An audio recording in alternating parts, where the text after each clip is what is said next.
Hey guys, and welcome back to another YouTube video. In this video I'll be going through my tips for round 5 as well as previewing my tips for round 6.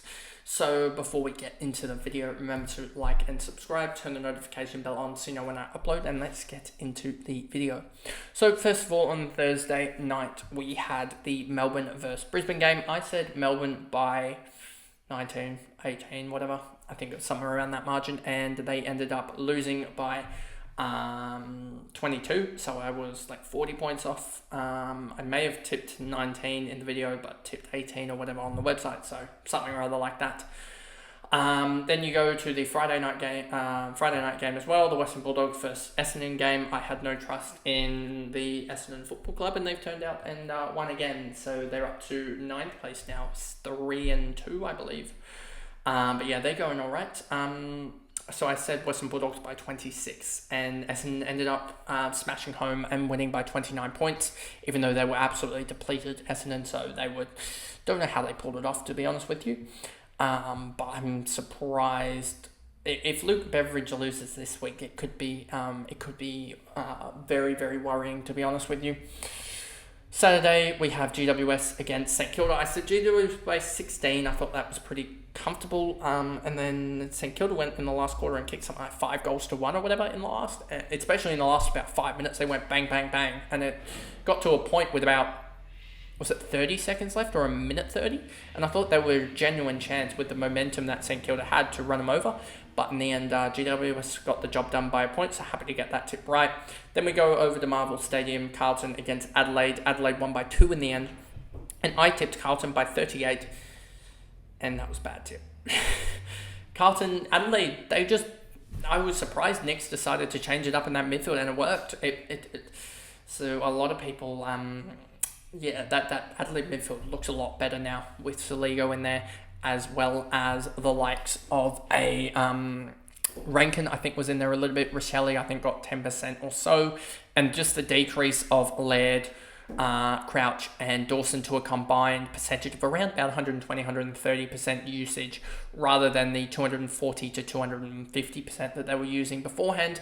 It made the world of difference. They had line breakers, they had runners, they had speed, and their connection and their forward line suddenly improved, and their forward line kicked 16 goals for 100 points. So who would have thought that better speed through the ball in the midfield would have caused better delivery? And if we see it again, then I mean it's pretty conclusive that getting high minutes of Matt Crouch and Rory Laird in the midfield causes chaos for Adelaide, as it's too slow out of their midfield.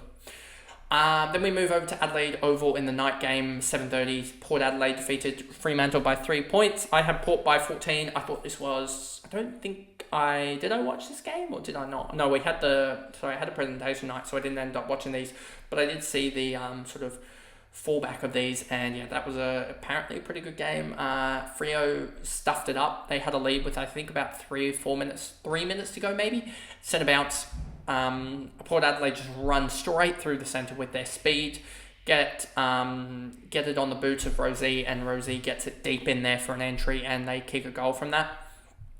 Then you've got Geelong versus North Melbourne. I watched this game, and North looked horrible. Geelong won by, in the end, 75 points. I had Geelong by 40. And then the last game of the round, and you may have seen this maybe on about the Saturday or something like that. Or maybe it was the Sunday that I tweeted out that I basically said, stuff it to my tips. Let's see West Coast win this game, as they won in the waffle as well. So the Weagles ended out winning. So this will be maybe the last time I call them the Weagles for the whole time, as I don't think they're projected to win this one. This one against Fremantle this week. But if they do, then the Weagles for another week, and they'd be well off the bottom of the ladder. They'd be potentially even, if Collingwood somehow lose, then they'd be, if they win, then they could potentially win big enough and overtake Collingwood, which would be a real surprise to see. Collingwood, favourites for the flag, behind the favourites for the wooden spoon, would be quite a surprise. But anyway, let's get into the tips for round 6. And tonight we have the St Kilda versus Bulldogs, and I think St Kilda is favourites for a reason. I just think that Romo should dominate in the ruck. You got Jack Steele as well down there. I know Bontempelli's been a little bit out of form. No Leber should also help the Saints. And I just think the Saints, their overall structure, as well as getting Jack Sinclair back, should be helping them out as Sinclair starts to get into the mood again. So I'm going to go St Kilda here. And yes, it's a little bit against, I think, part of me wants this just to get Bevo out, because Bevo has been shocking just in terms of tactics in general. Their team setup is so horrific. Playing one of your best ball users in the twos, just to get some sort of, to get your off-season guys in there, just that you can say that your off-season provided you something. It's one of the weirdest things that I've ever seen.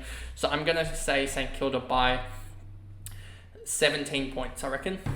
So let's just put that in. There we go, 17 points. Then you've got Adelaide against Essendon, and I'm actually going to tip Adelaide again, even though Essendon have looked really, really good. I think Adelaide, their midfield, they found something, and that's all that they need at Adelaide, I reckon, and they'll spark into gear now that they're at home.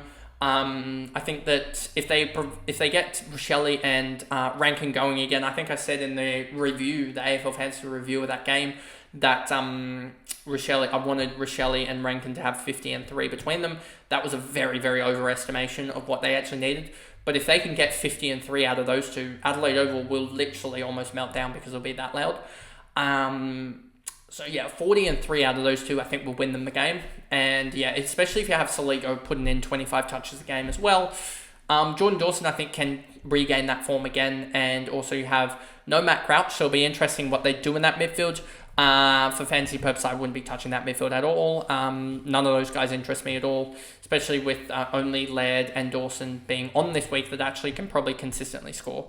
And then roles are changing heavily, so I wouldn't be trusting that. So I'm going to go Adelaide in this game. I think maybe this is just my want of the Essendon tip to get Essendon call at the start of the season to go right, but I'm going to go Adelaide by, I think in a tight one, I think I'm going to go Adelaide by 8 points. Then you've got Collingwood against Port Adelaide, and this is a really, really good game. Port, no Finlayson because of that incident and the aftermath of that. Collingwood, no Nathan Murphy anymore as he's retired as well. I think that's really impacted Collingwood. So could we potentially see an upset here, Port Adelaide against Collingwood? I think we are going to see an upset because I don't see Collingwood at the moment. Yes, they beat Hawthorn, but Hawthorn aren't that good. Yes, they beat Brisbane at the Gabba, which I don't know how that happened. Brisbane have looked shocking this year, but finally have picked up a couple wins as well in their last couple.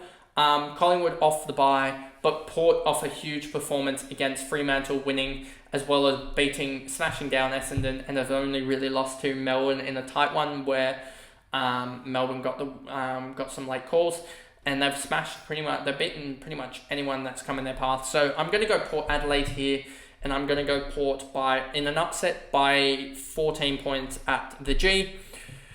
Carlton versus GWS. I want to go for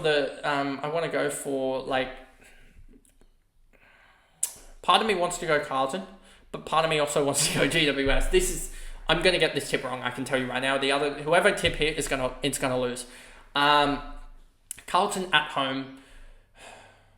No Sam Taylor could actually impact that as well.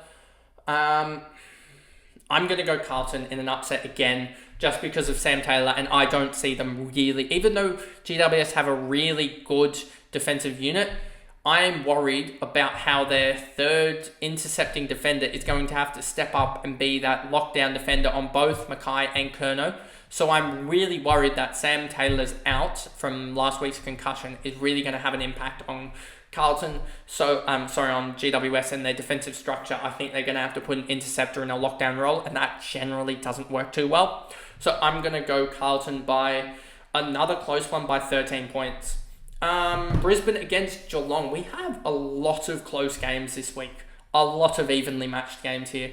Brisbane at the Gabba against Geelong. Geelong are a literal freight train at this point in time. I'm pretty sure they're getting back Paddy Dangerfield, so we'll watch that space when team news comes out. Brisbane, no Zach Bailey. That could impact that game as well. Does Brisbane really lose their third game at the Gabba this year? Is it their third game at the Gabba this year that they're going to potentially lose? They lost to Carlton, and then they've lost to Collingwood as well at the Gabba. Could they lose 3 in a year at the Gabba? Man, this one's... Because, like, there's reasons why I can see Geelong winning. There's reasons why I can say Brisbane's going to win. This game is another tough one to pick. I'm going to go with the crowd on this one and go Brisbane winning comeback train. And we'll have, in my predictions, we'll have no undefeated teams at the end of this round. We are going to have, in my belief here, I believe we might even have 5 teams sitting at 5-1. And that'll be kind of crazy to see that. After all the early buys, etc. and all that, I think we'll have 5 teams 5-1 and a couple teams 4-1. So I'm going to go Brisbane here by 12 points. Then you got the Eagles against Fremantle. I don't see the Eagles winning this. I see Fremantle. They're putting up pretty damn good performances. They beat Adelaide. They beat North Melbourne comfortably. They beat Brisbane as well. They lost to Carlton by a couple kicks, and that was also really close as well. They lost that in the final 40 seconds. And then they lost to Port in the last sort of 30 seconds. I think the Eagles, I think they'll put up a really good performance, the Eagles. I think that they will, it is a derby, so I think it will get very, very physical, as it should. And I think I may even tune into this game over the Brisbane versus Geelong game. So yeah, I reckon Freo win this one by 30 points, but I reckon it will be one where we look back on and we go, the West Coast Eagles, they're not that bad this year. Swans against the Gold Coast Suns. I'm going to pick my Swans, but I have to put a preface here that the Gold Coast at the SCG is one of the games that I almost go, oh no. Gold Coast just seem to have the wood over us every single time at the SCG. Damien Hardwick's side, they're pretty good this year. So even though the Swans, they won't have Luke Parker back, he's back next week against the Hawks. It'll be an interesting game, I feel.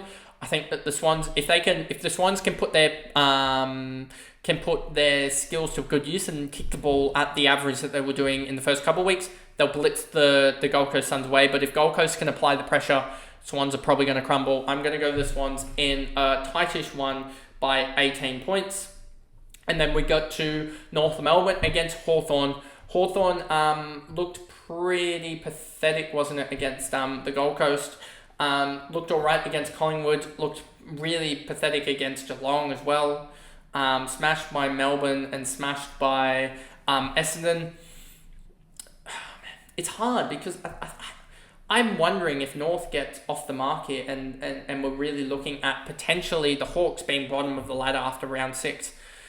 But then again, you look at North and you go, well, they're even worse. Smashed by Geelong, smashed by Brisbane, smashed by Carlton, pretty much smashed by Fremantle, and then smashed by the Giants as well. So is North really that good? So I'm going to tip Hawthorn, just going with the crowd here, and I'm going to tip Hawthorn in what could almost be an 8-pointer for the wooden spoon. I'm going to tip Hawthorn by 18 points. So this was actually a really close round by looking at it. And I think that's just the case of the bottom teams either being in a derby or in a bottom scrap against each other, and the top teams playing off against each other. So, and a lot of also bogey games as well. So that pretty much is the tips video for the week, going through all my tips.